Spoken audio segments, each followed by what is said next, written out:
We will talk about how to fix or how to solve the problem of resolution on Shein app. To know how to fix or how to solve resolution on Shein app, you should just go to settings. Here you can click on apps, default apps, app settings.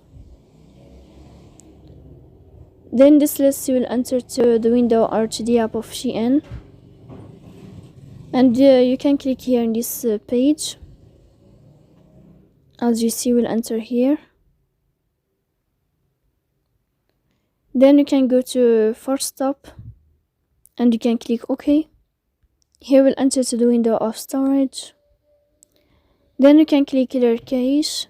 Don't click clear data because that can cause you errors or can delete your account. In the end, you can turn off your Wi-Fi and you can turn on your Wi-Fi again. So please don't forget to support us by like and subscribe. See you next time.